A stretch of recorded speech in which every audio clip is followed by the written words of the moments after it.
like Mike. If I could be like Mike. Hello there, welcome to AMBR Builds, where assembly may be required. Join me as I document my journey back into LEGO collecting. And I just get so happy to make these videos that it makes me laugh every time I do that intro. But nonetheless, I like that intro.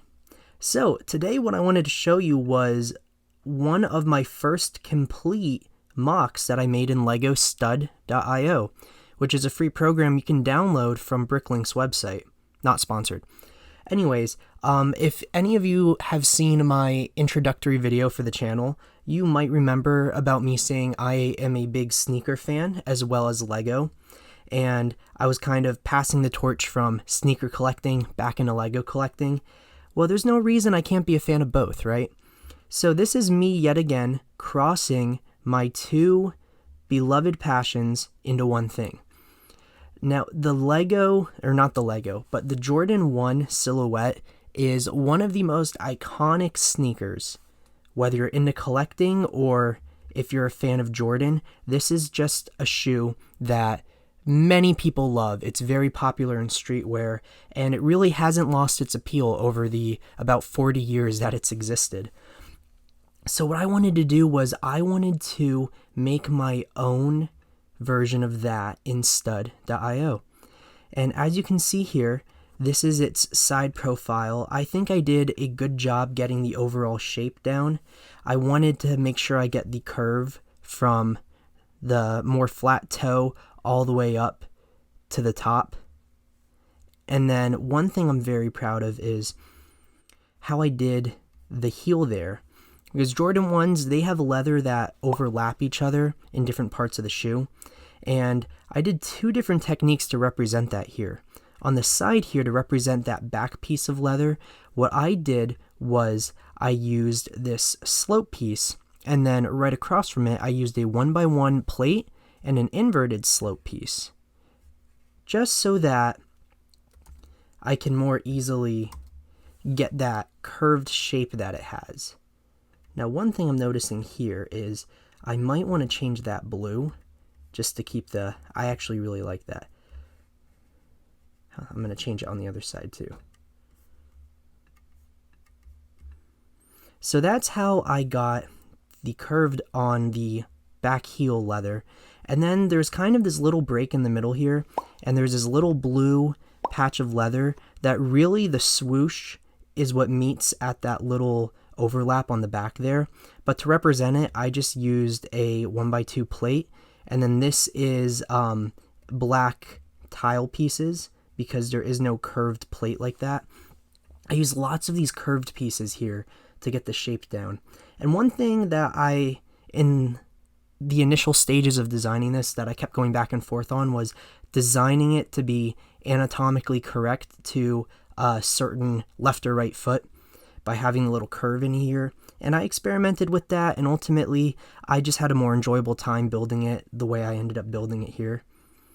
So that's how I did the leather on the heel and the top. And then also on the top there is the Wings logo, which is normally it's a basketball and then there's wings and then it says Air Jordan over top. My minimal simplistic version of that is I used a 1x1, as you can see here, with a side stud, and then I angled, this is just two different angled pieces, plates, and then a 2x2 round plate on top of it. And I think that gets the job done. I think that really, looking at it, you know exactly what it's depicting, and you can go, oh, this isn't just a Jordan by the shape, but oh, that's the Wings logo. Now the swoosh was something a little tricky I had to do. The way I did the swoosh, if you can see here, it is a 2x2 tile that's round, and then I used these tiny 1x1 curved tiles, and then a 1x4 tile as well. And that is resting on another 1x1 brick with a side stud. And I think that gets the shape just right. The trickiest part here was getting it to fit on that angle. I should also mention here, there is actually two. If you can see right above it there, there's another one that it sits on. And that was tricky because I couldn't get these two right here, those two little 1x1s to sit just perfectly. So the compromise was I had to stick everything onto something else and then put that onto the side of the shoe. So there is that one stud showing that I don't think it takes away too much from the build. Also on the sides here, normally there is another overlay of leather going up the sides of it, and that kind of reinforces where the first few eyelets for the laces go. And I wanted to just get the depth of it. I was trying to think of how I can build this onto the side, and I figured, well, in real life, it is an extra piece of leather over top. So if I did some plates here, just to get the depth showing, I thought that represented it well. And looking at it, you can tell what it means. Now for the tongue.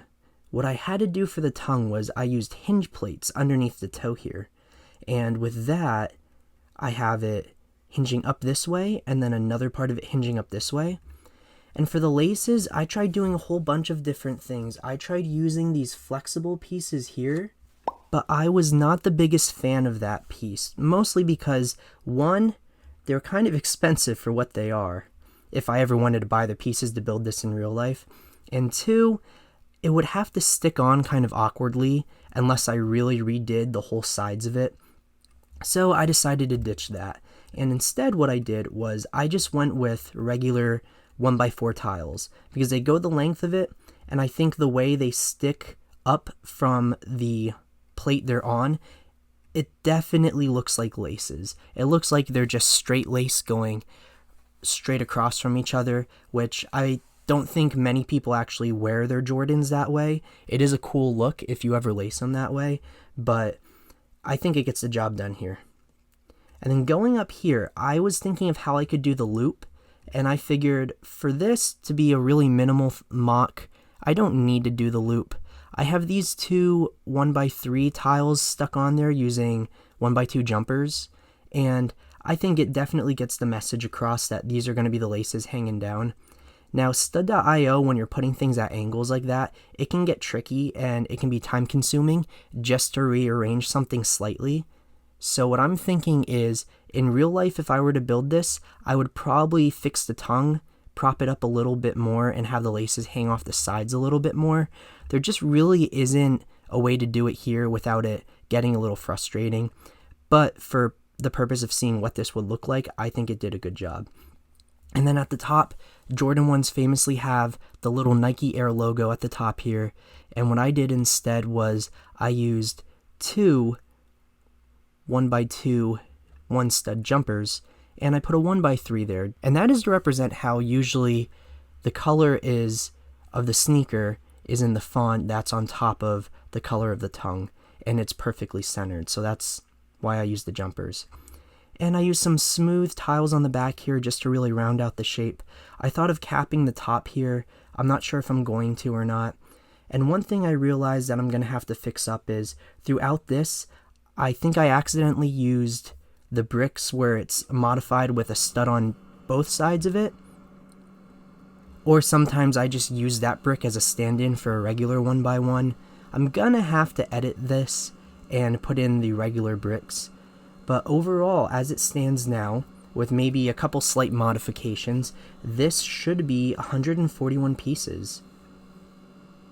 And this is the Jordan 1, from the blue sole to the white midsole to the black and blue leather all the way up to the top. And I'm very happy with this. I do plan on getting the pieces off Bricklink, and I'll make another video showing me building it in real life. So, do I have any other sneakerheads in the audience here? Let me know your favorite shoe, whether it's a Jordan, an Adidas, really anything. I'd love to hear what sneakers you guys are into. And let me know what you think of this first stud.io MOC. I definitely plan on doing more, because I really like using this program. So, for everyone that tuned in, thanks for watching, and until next time, have a good one.